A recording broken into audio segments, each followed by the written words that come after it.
Welcome to The Wealthy and Well Woman, a podcast that celebrates choosing a life of overflow. If you're looking to grow your business, live on purpose, and feel your best while doing it, then you've come to the right place. I'm your host, Kat Sanuski, the business coach for wellness leaders and visionary female entrepreneurs, founder of Be Well Events, and international yoga teacher and trainer. My goal in this podcast is to help you curate your life by design and claim your dream business by giving you actionable tips and trainings that help you get out of your own way, step into your power, and monetize your magic. I'll be bringing you a thought, training, or interview from experts that will help you break through your fears, take action, and grow into those massive visions that you can't stop thinking about. I am so happy you're here. Now let's get started. You are listening to episode number 1 of the Wealthy and Well Woman podcast. Holy moly, I am so excited to be here with you recording or having this very first conversation on this podcast. This is something that has been a really long time coming that I have been thinking about for years, and it was finally the right time to bring it into the world. So here we are. If you know me, you know that I've been sharing on Instagram passionately about many of these topics, about living life to its fullest potential, choosing your life, living a life by design, building your business, aligned marketing, all of these beautiful things for years. And I have felt a little capped lately on Instagram. Like I need more space to talk with you and have these conversations. So here we are. I want to talk a little about what I see a wealthy and well woman is, because I feel like when I felt deeply that this was going to be the name of my podcast, Wealthy and Well Woman, I got some different feedback, and I have seen in my work over the years that using that bold term wealthy and calling yourself a wealthy woman or calling yourself a wealthy and well woman can be triggering to people. It can feel like you're boasting. It can feel like your intentions are in the wrong place. Some people see it this way. And I don't know if this is something that's been conditioned in society, especially for women, or, don't talk about money and, be quiet, be nice, be these things, and don't be big, stay small. And I think that the term wealthy is a big term. I think it definitely triggers something in people.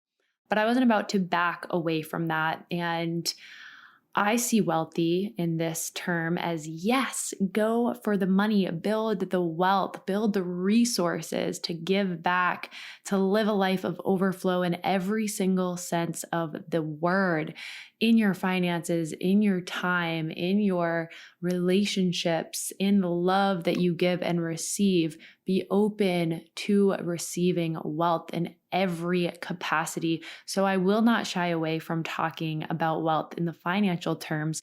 And a lot of the tips and insights that I'm going to share with you and that some guests will share with you are on how to build your business, how to make more money. But my intention, deeper than that for this podcast, The Wealthy and Well Woman, is the balance of being in business, striving for more financially, and being open to receiving more financially, becoming that energetic match to receive more, but also taking care of yourself, not grinding, not working every waking minute, not sacrificing your life and your relationships to make as much money as possible. No, that's not what we're about. The wealthy and well woman is balanced in striving and knowing that she's made for more. She's made for a big impact. She's made, if you desire a big income, she's made for a big income. And she prioritizes herself, her wellness, her mindset. You prioritize all of these things together. That is the wealthy and well woman, a growth-oriented woman who is striving for greatness and alignment and striving to live your purpose in this one life that we are given, this one shot. So making the most of it. I want to tell you, if you don't already know me, a little story about what really triggered this way of living in me many years ago and what set me along this path before really having it be entrepreneurial, but more so wanting to get the most out of life and really live life to the fullest and live life awake and on purpose. When I was in my younger years, in high school, even as young as high school and college, I definitely used alcohol as a numbing agent. So starting even as early as high school, my parents went through a pretty messy divorce when I was only 10, so not at that time, but later on in high school, when I started to become uncomfortable in social settings. And another piece of that was that I had moved around a lot. I didn't have a really core group of friends. I switched schools a lot. And at that age, I find that you are a lot more open and raw to judgment, to what people think about you. You care a lot more about these things, or at least I did when I was that age. And through outside influences, I was introduced to drinking alcohol, the numbing agent that will just take away all your problems. Not really, but at that time, that's what I thought. And so I began to numb through alcohol and have that be my mask of the party girl, of, just having fun and loving life, quote unquote, in that way. But it never felt aligned, of course, to me. It always felt very forced, like I had on a mask. Like that's how I really felt for many years, from high school through college, through until really my mid-20s, early to mid-20s. When I started to come out of this, it was just a mask. It was something to put out into the world so that they didn't have to see me. They didn't have to see my vulnerability. They didn't have to see my fear. They didn't have to see my sadness. And I definitely overdid it at times and did things that I was not proud of. It gave me a lot of anxiety, and it ultimately was a huge misalignment. And if you have experienced this, which I'm guessing, whether it's in a way like that with alcohol or some other substance, or if it's in your work, if it's in your relationships. So many times in life, we have these misalignments, and these cause deep anxiety, in my opinion. This is where a major root of anxiety, I think, comes in life, is this misalignment with what we are truly here to do and what we are truly here to give to the world, how we are supposed to impact the world, and how we are supposed to show up for our most authentic selves. And it wasn't until my brother, who was very, very close to me, my younger brother, we were Irish twins. He was just a year and a half younger than me, and he went down a bad road and ended up passing away at just turned 21. I was 22. And it was devastating. Of course, he was one of my very best friends, where I did always move around a lot. My brothers were everything to me. Family was very important to me, and we had been through a lot. And obviously that was devastating. And I, for a time, turned more towards alcohol because I did not want to feel. I didn't want to feel anything. I didn't want to feel the sadness. I didn't care. I honestly wanted to create drama in my life to distract me from the very deep pain I was feeling with my brother's death.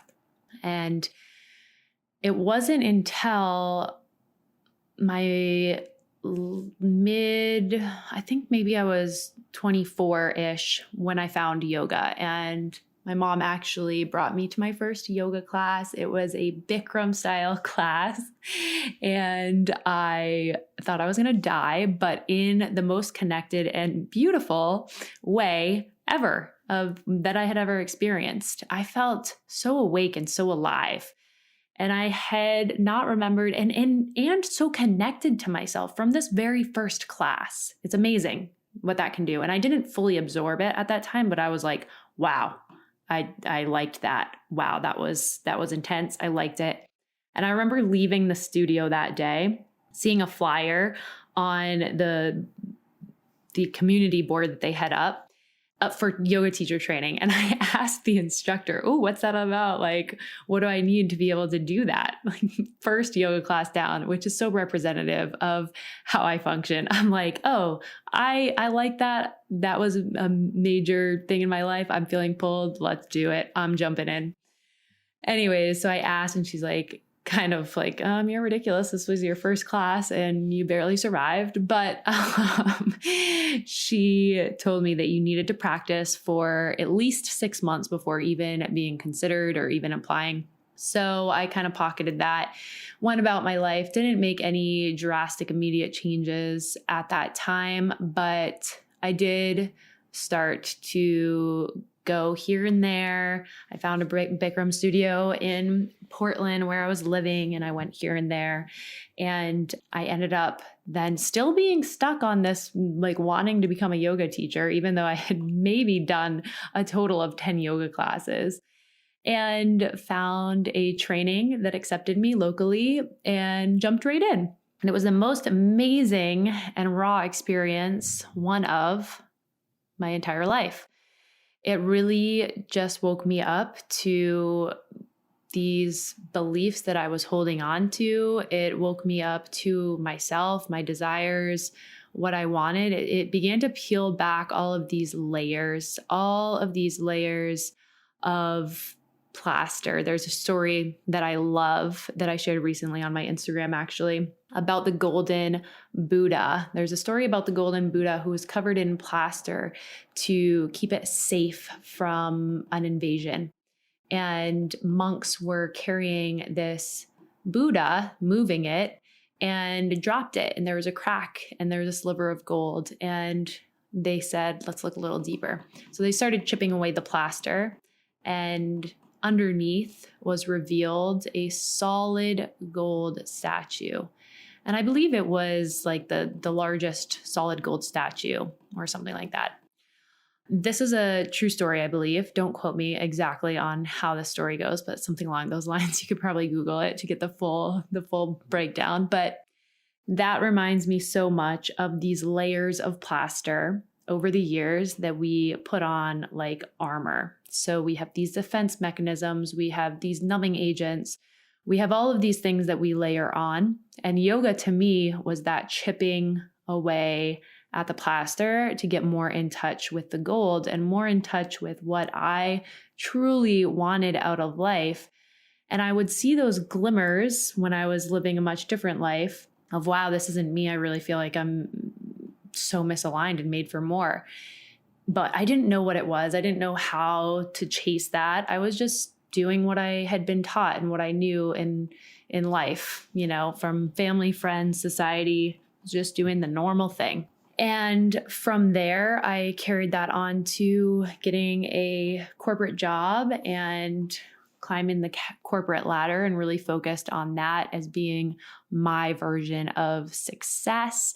And what you needed to do to be successful is excel in a safe company, get a safe job, climb the ladder, make more money. I think I doubled my salary within just over a year at that first corporate job.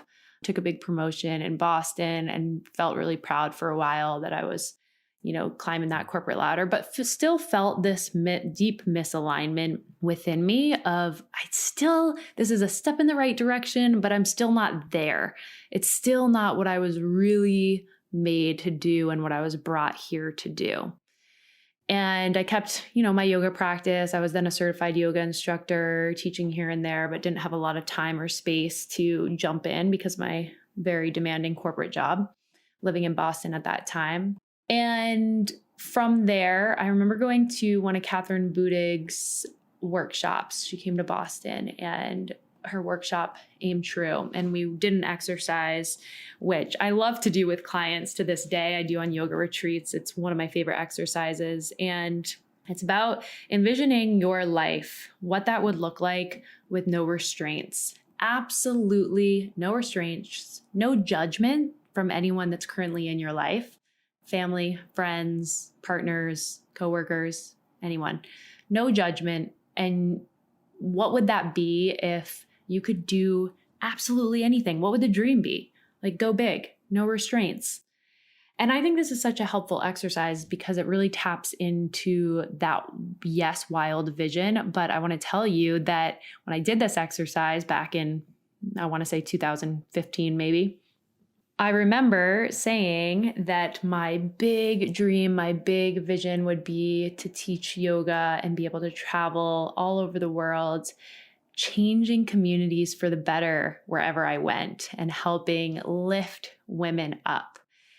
And there was more to that. I can't really remember the whole thing, but to me, that seemed so wild at the time because it was nothing like what I was doing. I was working as a corporate sales and business manager, like literally so far from inspiring and helping lift women up and impact the world and being able to travel and teach. I could barely take any time off my corporate job without feeling so full of guilt and like a terrible employee because it was all hustle mentality, go, go, go, work as hard as you can, and you're only worthy when you do that.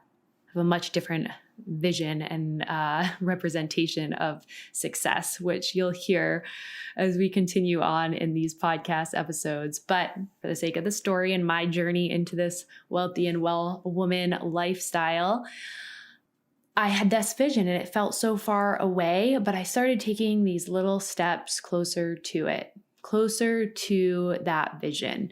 And I signed up for my first yoga retreat, had a lot of clarity and space come from that experience, and really made the decision of I need to do something different with my life.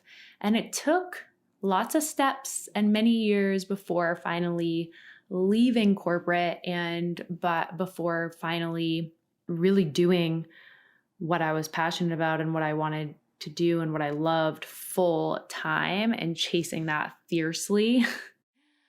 But I kept taking those small steps in the right direction. And when I first got into wellness full time, what I noticed heavily and what I felt was a main story from everyone around me was that you can't have both. If you want to do what you love, if you want to live your passion and work your passion, you have to sacrifice financial success. You have to sacrifice the things that you want. In that way, you have to do a trade-off. Either or, you can do what you love or you can make money, but you can't do both. And I just don't believe that. For a while, I did believe that. And I said, you know what? I can do it. It's worth it. And I think having that mentality of you would do it even if you didn't get paid can be helpful because, of course, that shows that you really love it. But even better, you can do it and get paid abundantly. In fact, it helps your clients. It serves your clients. It serves you. It serves everyone in your life to be getting paid well, to do what you love, to offer an amazing service or amazing product, and to be the wealthy and well woman. So that, my friend, is what we are focused on in this podcast. We are focused on the tools, the strategies, the stories, the motivation, all the things to help you be successful as the wealthy and well woman, living the wealthy and well woman lifestyle, living a life of overflow, living a life of alignment, living a life on purpose. And there'll be many more trainings, tips, hacks, guests, all of these beautiful things to come. But thank you so much for being here with me on the very first episode of The Wealthy and Well Woman. I would love to hear what you'd like to see on this show, what trainings you'd love for me to lead, or topics you'd love for me to go deeper into and cover. Thank you so much for being here. We'll talk soon. Thank you so much for spending this time with me on today's episode of the Wealthy and Well Woman podcast. I am so grateful that you listened in. If you loved what you heard and you feel called to share, please go leave me a review on iTunes so I can make sure to keep all this good stuff coming your way. Also, share this episode with someone you think would absolutely love it, and I will be so grateful. That's how we spread the Wealthy and Well Woman mission together. If you aren't already following me on social media, come and join me by following @KatSanewski. I would love to connect with you there, and I cannot wait to connect with you back here in the next episode. In the meantime, go out there and shine as the wealthy and well woman you are.